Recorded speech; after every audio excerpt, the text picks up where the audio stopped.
When you go to purchase something, be it groceries in a shop or tickets for that flight to Barcelona, you have three main means of paying. These are cash, debit card, or credit card. In this video, I'm going to talk about debit cards and credit cards and explain the benefits of using each. Paying with your debit card is like paying with cash, but more convenient. You can also pay using the contactless option for smaller amounts. Currently, this is up to £45 in the UK. Debit cards also allow you to take cash out of a cash machine. With a credit card, you are basically borrowing money from the bank that you then pay back when your monthly credit card bill comes, either in full or in parts, as long as you pay back a certain minimum amount per month. Your bank gives you a credit limit that is based on your individual circumstances, such as your salary. You can spend up to that amount on your credit card. You can also use a credit card to make contactless payments up to £45. It's possible to use it to withdraw money from a cash machine, but this comes with fees, so avoid it if you can.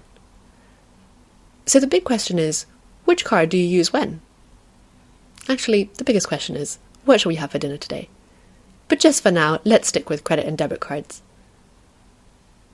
It makes sense to use debit cards for everyday purchases, such as groceries. They make it easier to keep track of what you're spending and also avoid you getting into debt. Credit cards can allow you to get cashback, rewards, and airline miles, though some debit cards do this too. On sites like moneysupermarket.com, you can compare credit cards to see which one will provide you with the most benefits. Your credit card is more useful for bigger purchases if it's easier for you to spread one large payment into several smaller payments called installments. Credit cards also offer protection on purchases between £100 and £30,000 if things go wrong. You don't get this protection if you use a debit card. Let's say you buy an item that's faulty and you don't get compensated by the retailer. You can claim the money back from your credit card company. This is especially useful if, say, you buy flights and the airline goes out of business or the holiday doesn't live up to what it was advertised to be. And because you always sound clever and more convincing if you know the names of the laws that are protecting you, the protection offered by credit cards comes under Section 75 of the Consumer Credit Act, and I bet that was already on your bedtime reading list. Having a credit card also allows you to improve your credit score. If you use your credit card sensibly without getting into debt, you'll be able to get better deals, lower interest rates, and a higher credit limit in the future with a better credit score.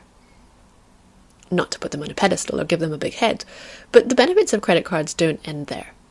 When you go on holiday, credit cards can be a safer way to pay, because if you have a fraudulent charge, you can contact the credit card provider and reverse the charges.